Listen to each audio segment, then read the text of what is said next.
أول ثورة في التاريخ عملها المصريين في عهد الفراعنة من 45 قرن. عاشت مصر 200 سنة من الظلم والفساد والانهيار والانحلال الأخلاقي. التاريخ لم يذكر كيف استأنف الفراعنة البناء والحياة من جديد واسترجعوا نهضتهم من تاني. في التاريخ الحديث وقت الحملة الفرنسية ثار المصريين كتير قوي، انتهت بزوال الاحتلال وثاروا بعد كده، وكانت النتيجة مجيء محمد علي حاكما عليهم، وكان عصر نهضة ما بعده نهضة. وبعد قرن ونص ثاروا على الملك فاروق ثورة 52، وفي 2011 وفي 2013 ثورات تشيل حاكم وتحط بداله حاكم غيره. ولو قريت في تاريخ الثورات في العالم مفيش معيار محدد يتحدد على أساسه الثورة دي نجحت أو فشلت، بيتفاوت من حكم حد لآخر. لكن في إجماع وحيد إن نهضة أي دولة بعد ثورة أو بعد حرب متحكم فيها إرادة المواطن اللي عايش فيها.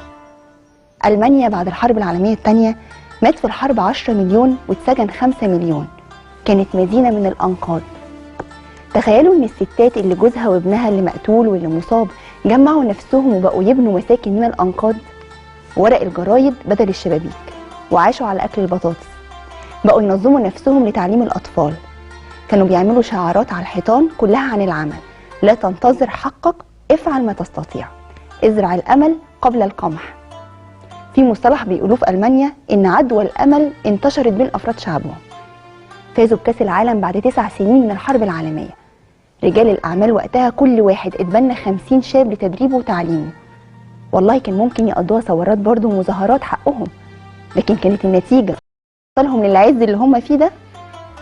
ألمانيا خير نموذج على المواطن اللي قرر يبدأ بنفسه ويغير نفسه من الداخل قبل ما يطالب بالتغيير من الخارج. هيغير حاكم جايز، هيغير مسؤول، هيتغير موظف، لكن مش هيغير شعب أبدا ما عندوش إرادة إنه يبدأ ويغير نفسه الأول. وفي عز ده كله ما بيكدنيش إلا ما يقولك أبهرنا العالم. يمكن دي الحاجة اللي مميزانا، بنبهر العالم كل يومين. دكتور أحمد، ازي حضرتك؟ يا أهلا بيك. أهلا بحضرتك يا دكتور. يعني إيه تغيير؟ يعني إيه أبهرنا أصلا؟ يعني إيه أبهرنا؟ أبهرنا بإيه؟ والله كل يومين يقولوا الشعب اللي أبهر العالم. طيب، زمان كان اللي بيبهر بحضارة بيعملها، بيبهر بحاجة تفيد البشرية، مش بيبهر بأنه عمل ثورة أو كده. الثورة ما فيهاش إبهار. يعني أنا النهاردة مثلا لو قلت، ويمكن خليني بس أقول كلمة عشان بعض الناس اللي بيسموا الأسماء بغير أساميها، قبل ما تحط أي اسم اسمع كويس أوي أنا هقول إيه، لأن الشيطان بيبقى قاعد ما بيصدق يحط أسماء سلبية جدا عشان تنفرك من أي كلام يتقال. أنا متفهم حال الشباب ومتفهم اللي بيحصل ومتفهم كل حد بيعمل كده ليه. يمكن كان مرة بتناقش مع أحد الشباب بسأله، كان بيقول لي أنا مشارك في الثورة وكنت بعمل كذا. سألته سؤال، قلت له أنت نازل تعمل الثورة ليه؟ قال لي عشان نغير النظام. قلت له حلو، ولما النظام يتغير إيه اللي هيحصل؟ قال لي هيبقى في عدل. قلت له كويس، ولما العدل يحصل إيه اللي هيفيدك يعني؟ قال لي هلاقي شغل. قلت له حلو، ولما تلاقي شغل ايه اللي هيحصل لك؟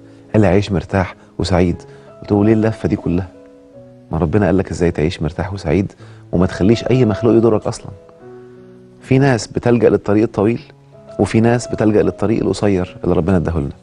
وطريق علمي على فكره، يمكن العلم بيكتشف دلوقتي ان ممكن اي انسان مهما كان الوسط اللي هو فيه يحقق كل اللي هو عايزه، ولا يمكن اي مخلوق في الارض يؤثر فيه. تمام. خلينا نتكلم بقى في كلمة تغيير. التغيير في اللغة العربية وفي اللغة الدارجة معناه ان انا اغير من ايجابي الى سلبي او من سلبي الى ايجابي. كويس كده؟ تمام. فهتلاقي التغيير في الكتب السماوية لانها مترجمة للغة العربية، فده معناه. التغيير في القرآن معناه مختلف، فلما نوصل للقرآن هقول لك معناه ايه. تمام. في الزبور مثلا يسمع الله فيذلهم، والمجالس منذ القدم سلاه، الذين ليس لهم تغير ولا يخافون الله، ثابتين على نفس مناهجهم ما بيتغيروش، فربنا بيلعنهم او بيحصل لهم مشاكل في حياتهم. في التوراة لكن بعقابهم شيئا فشيئا منحتهم مهلة للتوبة، وإن لم يخف عليك أن جيلهم شرير، وأن خبثهم غريزي، وأفكارهم لا تتغير إلى الأبد. بدأ في التوراة يبين إن الأفكار ثابتة، فهي اللي بتؤدي إلى اللخبطة أو المشاكل في الحياة. في الإنجيل تغيروا عن شكلكم بتجديد أذهانكم. عايز تغير شكلك وتغير حياتك، غير اللي في أذهانك واللي في أفكارك. يعني في القرآن إن الله لا يغير ما بقوم حتى يغيروا ما بأنفسهم. وآية تانية ذلك بأن الله لم يكن مغيرا نعمة أنعمها على قوم حتى يغيروا ما بأنفسهم. يغير في القرآن معناها إيه؟ معناها الانتقال من الإيجابي للسلبي. من الإيجابي للسلبي.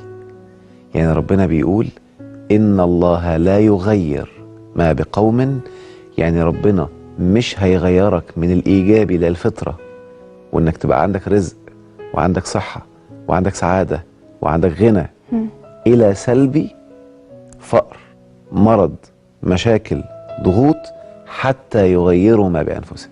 لأن الأصل هو كل النعيم يبقى عندك، ده الأصل أساسا. والآية اللي وضحتها أكتر كمان الآية التانية ذلك بأن الله لم يكن مغيرا نعمة، أي نعمة بقى، أنعمها على قوم حتى يغيروا ما بأنفسهم. يغير هنا معناها الانتقال من الإيجابي للسلبي. فلما الإنسان يبدأ يغير طريقة تفكيره من الإيجابية والمتفائلة والسعيدة إلى السلبية، بتبدأ تحصل الانهيارات السلبية في حياته. فاللي أنا أقصده إيه بقى؟ هديكي مثال بسيط وأرجو السادة المشاهدين يركزوا معايا فيه، وهوجه كلامي ليهم كده وهسأله كل حد بيسمعني، كل راجل وكل ست وكل شاب وكل فتاة، كل شاب وكل فتاة، رأي الليمبيا. هل من المنطقي إن ربنا سبحانه وتعالى يسيب مصيرك في إيد حد ممكن يبقى ظالم مثلا؟ هل من العدل ومن الحق إن ربنا يسيبني كده لو الحاكم يطلع كويس تبقى حياتي كويسة، ولو الحاكم يطلع ظالم تبقى حياتي ظالمة؟ هل من الحق والعدل إن ربنا يسيبني شخص يتحكم فيا في الأسرة، ولا شخص يتحكم فيا في العيلة ويبقى مصيري بإيديه؟ هل ده عدل أو منطق يعني؟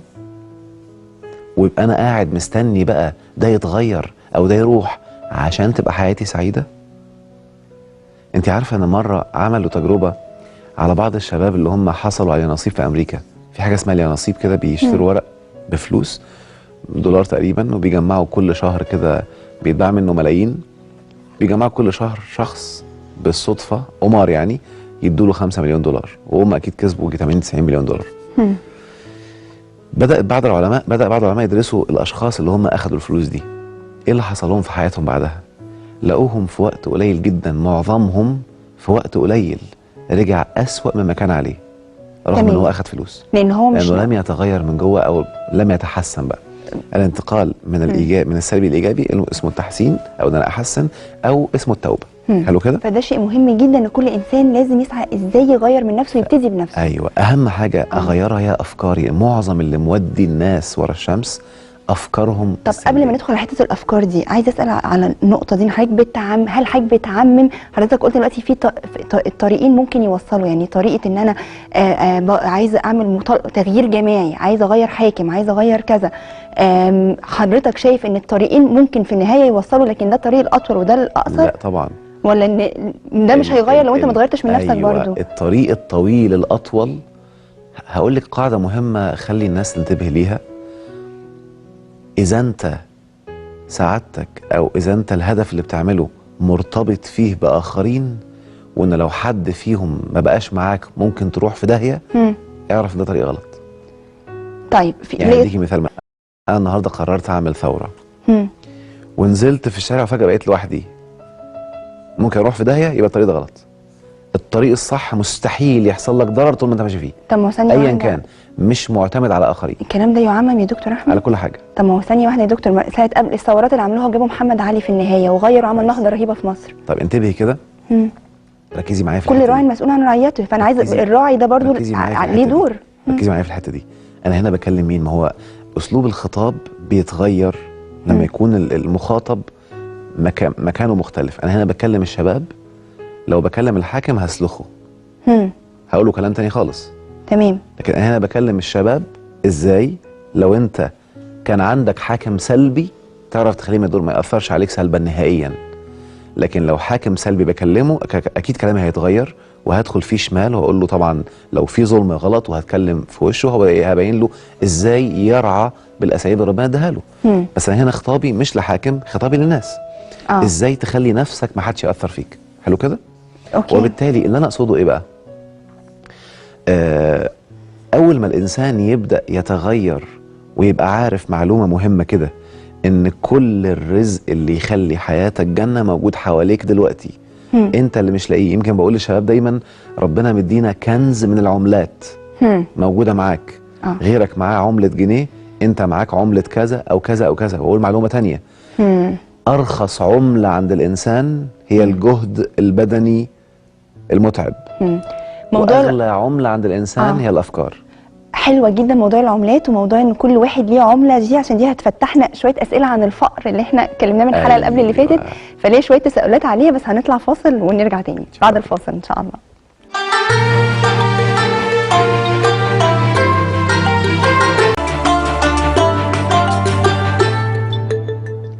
رجعنا تاني وبنتكلم عن التغيير بمعناه الاشمل. فحضرتك اثرت نقطه قبل الفاصل ان ارخص حضرتك عيدها تاني بعد اذنك بالنص. ارخص عمله عند الانسان هي الجهد البدني. واغلى عمله عند الانسان هي التفكير. هديكي مثال. لو في عماره بتتبني، ارخص واحد بياخد فلوس هو اللي بيشيل طوب وزلط وبيتهد حلو. واحسن واحد، اكتر واحد بياخد فلوس هو اللي عمل التصميم وقاعد في التكييف او صاحب الفكره نفسه. حضرتك مغزى الكلام ده ان حضرتك تقصد ان كل انسان هو المتحكم في افكاره، ودي اغلى شيء ان هو يقدر. ايوه. وهديكي مثال تاني. يعني مش احنا حافظين، بس مش انا بحب اقولها دايما بنبغبغ. حافظين بس مش فاهمين. مش احنا عارفين ان ربنا لا يمكن يظلم؟ صح كده؟ تمام. وعارفين ان ربنا بيقضي بينا بالحق. طيب عاوز اقول لكل حد كلمه فكر فيها بعد كده بروقان. بص على اغنى واحد في العالم من الدولار مثلا، بعمله الدولار، اغنى واحد في الارض، واعرف انك عندك نفس القيمه في عمله تانية. ليه بقى حضرتك معترض على الفقر وحسيت ان ده جزاء ادام ده قيمته عنده نفس الرزق زي ده؟ طبعا. خلي بالك الفقر تعريفه مختلف. ممكن يكون انسان ما فيش معاه في البنك مبلغ بس غني. ما هو على حسب مفهوم الفقر معناه ايه. اصل دي محتاجه توضيح لان الناس كتير قوي تسالوا بعد حلقه بتاعه اللي هي الحلال والحرام واتكلمنا فيها الفقر. حضرتك اللي قلته عشان افكر برضو الناس ان حضرتك اللي قلته سريعا ان الفقر يعتبر جزاء الانسان، ان هو اللي سبب في نفسه مثلا الكارثه دي او المصيبه دي. كويس انك سالتي. الفقر معناه ان انت في حاجه انت عايزها مش عارف تجيبها في المطلق. ده فقر في المطلق. حتى لو حد غني مش عارف يجيب عربيه فده فقر. طبعا. في ناس معاهم فلوس كتير جدا وفقراء وحاسس بالفقر قبل كده. وحاسس بالفقر. وبالتالي اللي انا اقصده ايه؟ يعني هديكي مثال. مثلا في واحد معاه فلوس كتير جدا جدا جدا جدا ومش عارف يبقى سعيد، ده فقير. انسي الرقم. يعني ما تقصدش بالفقر اللي هو فقر الماده؟ مش الماده، لا خالص. انا بقصد الفقر ان انت في حاجه عايزها مش عارف تجيبها، وبالتالي انت السبب. انت اكيد عامل حاجه غلط. طب دي بقى يعني بالدليل اللي عايز ياكل ومش لاقي اكل اللي هو تحت خط الفقر ان هو سبب انت السبب. طب لو هو السبب ليه ربنا شرع الصدقه والزكاه؟ عشان ما يسيبوش يموت، بس هو غلطان. طب هل ربنا هيدي حسنه لانسان غلطان؟ ايه المشكله؟ معلش يعني انا اسف، لو واحد النهارده عدو بيحاربني وتعور مش هعالجه؟ لا بس مش هفرض عليه. لا يعني انت ثانيه بس. واحد عدو بيحاربني وعورته واسرته وكان بيحاربني وعايز يموتني، مش هوديه مستشفى؟ هاخد ثواب عليها؟ طيب بس هو غلطان. ايه علاقه ده بده؟ ما هو السبب. انا بقى شخص تاني لما يبقى حد كده. خلي بالك المشكله ان احنا اثار تفسيرات الموروث للايات القرانيه. ربنا لما يقول لك انفق ما بيقولش فلوس. انا ممكن انفق على الفقير علم يخليه ما يبقاش فقير. يعني اقول لك على حاجه خطيره جدا كمان. الناس اللي بتقعد تتصدق للفقراء وتديله مبلغ في الشهر، انت بتدمره كده. عايزه تخلي حد مجرم اديله فلوس كل شهر من غير ما يشتغل. عشان كده الحكمه الصينيه بتقول، انت معلش دي واحده يا ساره. الحكمه الصينيه بتقول بدل ما تديني كل يوم سمكه علمني الصيد. ما هو ده انفاق. ان انا اعلمه ازاي ما يبقاش فقير، ده انفاق. حضرتك احنا بنتكلم دلوقتي على التغيير وان الانسان يقدر يغير من نفسه. في بعض الامور حضرتك، وده سؤال استفسار، الانسان بيعجز ساعتها ان هو يغير من نفسه. يعني مثلا في حاله الفقر، انا على سبيل انا ليه بقول لحضرتك الموضوع ده يعني شاغلني قوي، لان الواحد على مدار شغله في الميديا كنت مهتميه جدا بامر الفقراء والمحتاجين، ده كان شاغلني قوي. فشوفنا حالات كتير جدا جدا مش بيهرجوا، مش اللي هو انا مكسل، لا في حالات غصب عني. عايزه ادي مثال دلوقتي علشان وانا بقولك بيهرج. طب كملي. ليه؟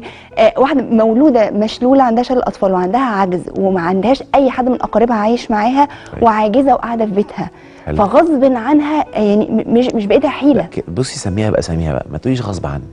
ظروفها حتمت ولا عليها، ظروفها، عجزها، شللها. انت دلوقتي اديتيني مثال سلبي صح كده؟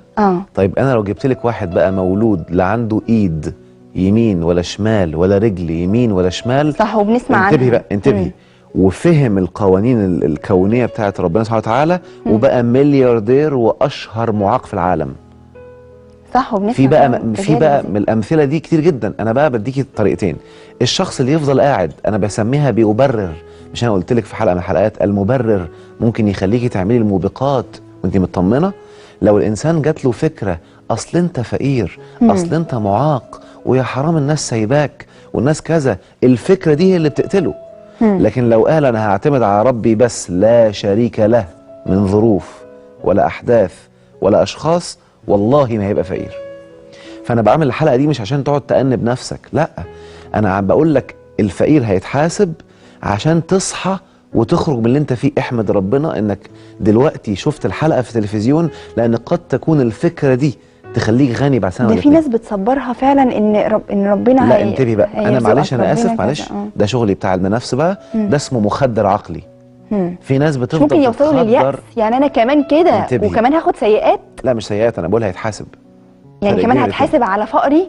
طب انتحر بقى. انتبهي بس اسمعي برضه، خلينا دقيقين. كلمه يتحاسب معناها ربنا هيسألك انت ليه كنت فقير، ممكن يرحمك ويدخلك جنه بعدين من شغلي. انا بقول لك هيحاسبك انت ليه كنت كده، مش معناها هيعذبك. يعني ممكن ياخد بالاسباب تماما بس برضه فقير، بس اخذ ربنا هيحاسبه لماذا لم تصل المعلومه الصح. هديكي مثال بسيط. مش ربنا قال لنا في القرآن ان فيه شفاء للناس؟ تمام. قالها لك اهو، انت حافظها، طب ليه ما طبقتهاش بقى؟ ليه ما اكتشفتش الشفاء اللي فيه؟ هيحاسبك على كده. ليه فضلت فقير؟ ليه فضلت مريض؟ ده انا قايل لك ان فيه شفاء، انت حافظها وخلاص، ما طبقتهاش ليه؟ ما دورتش وراها ليه؟ هي دي نقطه. فكلمه هيحاسبك مش معناها هيعذبك، معناها هيسألك وهترد، وبناء على ردك هيتقرر مصيرك. وقد يكون ان انت عملت حاجات تانية تستدعي الرحمه، يوم ربنا يرحمك ويدخلك جنه. عشان كده خلي بالك في حته مهمه قوي. في ناس هيبقوا تعساء، يمكن بحب اسميها تاء تاء تاء سين سين تاء سين سين. هيروغليفي. لا شفتي ده اسم سلبي، انتبهي بقى. لا هيروغليفي مش سلبي. ركزي معايا. لا هيروغليفي معناها سلبي ان انا مش هفهم، لا ركزي معايا كده. في ناس تاء تاء، او خلينا نبداها من فوق، سين سين. يعني سعيد مستمتع في الدنيا وسعيد مستمتع في الاخره، وده اللي بيطبق الدين صح. في ناس تاء سين، تعساء متعذبين فقراء مرضى في الدنيا، سعداء في الاخره، وده اللي بيحث عليه الموروث. انت عايز يبقى دول براحتك، بس بعرفك ان ده غلط. فهتبقى تعيس ومتعذب في الدنيا وفقير ومريض براحتك، ولكنك في الاخره ان شاء الله ممكن تبقى عامل حاجات ربنا يدخلك بيها الجنه، دي حاجه بتاعت ربنا. في حاجه بقى في سين تاء، في ناس سعداء عايشين في سعاده في الدنيا وبيبلطجوا وبيعملوا، ولكنهم عارفين القوانين اللي ربنا حاططها في الارض وبيستغلوها ضد الاخلاق وضد كذا، يوم ربنا يمتعهم عشان يعذبهم في الاخره. ده سين تاء، ربنا عارفين منهم. فاهم اقصد ايه؟ وفي تاء تاء، يعني ايه؟ تعيس هنا وتعيس هنا في الدنيا، تعيس معاذ في الاخره. ده اللي لا فاهم حاجه ولا فاهم حاجه. وبالتالي انا بقول لك هنا كده عشان الناس تبقى منتبهه للحته دي، ان انت ما تفكرش ان انت لو فقير وتعبان انت في افكار لازم تغيرها عشان تتطور بقى. ما تفكرش انك صح. اخرتك بقى دي بتاعت ربنا، ممكن تدخلك جنه، بس ليه تعيش في الدنيا في جحيم؟ انا بقول لك بقى هنا ممكن تبقى سعيد في الدنيا سعيد في الاخره، ممكن تدخل جنه الارض. يمكن عندي فكره كده، ده ظن من ما اقدرش احكمها، دي بتاعت ربنا، دي في علم الغيب. لا اظن ان اللي ما عرفش يدخل الجنه في الارض هيدخلها صح في الاخره، لانك سقطت في الاختبار اصلا، لانك في اختبار. وبالتالي لو دخلتها في الاخره يبقى دخلتها برحمه ربنا لانك كنت مثلا طيب وكنت اخلاقك كويسه، ولكن عندك افكار سلبيه ملخبطك. طب المعنى اللي هو ان حضرتك لسه اشرت ليه من شويه، ان فعلا لو حد اغنى واحد في العالم انت عندك قدره بالظبط، لكن هي ارزاق وبتقسم. انتبهي بقى، عندك مش ارزاق وتقسم، انت عندك زيه بالظبط ولكن بعمله تانية، قوم دور عليها. هديكي مثال بسيط. لما شاب مثلا طلعت في دماغه فكره راح يقدم شغل على الفيسبوك ما قبلهوش، راح قدم شغل في تويتر ما قبلهوش، راح عمل حاجه اسمها واتساب وباعها من شهرين 3 ب 19 مليار دولار، حته فكره. طلع العمله اللي عنده حولها لفلوس. ما قالش ما شغلونيش، ما عنديش وظايف، انت عندك عملات تخليك ملياردير. يعني انا بقول للناس كده، اقعد كده افتح موسوعه فوربس لاغنى الاغنياء واتفرج عليهم عشان تعرف انت عندك كام. بس كده. لما توقن وتغير تفكيرك ده وتحسنه بقى وتبقى متاكد انك عندك هذه العملات او هذه القيمه، ساعتها هتقوم مش هتستنى مخلوق. يعني انا هديكي مثال وارجو الناس يتقبلوه بصدر رحب. وما حدش يزعل مني، انا بقولها لاخواتي لاني والله العظيم يعني حاسس بيكوا ومش عايز حد يكون تعيس تعبان في الاخره او في الدنيا حتى. الثوره بالنسبه لي ان انا انزل اعمل مظاهره والكلام ده، انا هسميها باساميها، هسميها بالاسم الحقيقي. هي مش مظاهره، اقول هو اسم صعب شويه، هي شحاته جماعيه. نازل اشحت من حد يشغلني، نازل اشحت من حد قوت يومي، بس نازلين جماعه مش شخص لوحده. يعني انا كاحمد عماره لا يمكن انزل في مظاهره. ليه هنزل لحد يشغلني؟ ليه يعني؟ هنزل حد اطلب منه والنبي ظبط لي شغل، ظبط لي كذا؟ لا، هسيب اللي مش عارف هو اللي يعمل، بس هو غلطان. يعني انت اللي خليت نفسك كده. مش لازم تنزل عشان طلبات. انا بدي مثال. بس مش لازم النزول، ممكن على يعني مثلا ناس كتير في دول حتى اخرى. انا بتكلم على مصر دلوقتي، اللي بينزل معظمه نازل عشان حد ياكله ويشربه. حضرتك بدي مثال بمصر من مصر. لكن ممكن حد ينزل مظاهره عشان يعبر عن رايه. انتبهي، يعبر عن رايه، يغير قانون ظالم مثلا. انتبهي، يعبر عن رايه مش يجبر حد يغير. وده برضو احنا مشكلتنا، احنا استوردنا مظاهرات من بره من غير ما نفهمها كامله. يعني في الغرب مثلا بينزلوا يعملوا تجمع في الشارع، يبقوا قاعدين بيغنوا ساكتين بيعملوا، بس اعبر عن رايي واقول ان انا غلطان واقوم ماشي، مش هفضل واقف لغايه ما يتغير. فاهم اقصد ايه؟ لان ده دي يمكن لما نتكلم بعد كده في الحريه هبين ان اي انسان بيستحق ان هو يبقى حياته فيها اجبار وملخبطه. بس في بعض الاحيان بتصلح يعني. انتبهي، لا ركزي معايا في الحته دي كويس قوي. لما بتصلح لن يستفيد الا اللي كان من جوه متغير اصلا للايجابي. دي بقى نقطه مهمه. عشان كده بقول ان انت ما تتخدعش في الشكل. احنا بنقعد نبص على بعض الدول بره، دول ناس عندهم بيزنس وحياتهم كويسه جدا. وهقول لك حاجه اخطر واحلى كمان. صدقوني لو كل واحد ركز في نفسه وبدا يخلي حياته ايجابيه وبدا ينجح على المستوى الشخصي، قوانين ربنا في الكون من المستحيل حد يكون ظالم هو اللي يحكمك.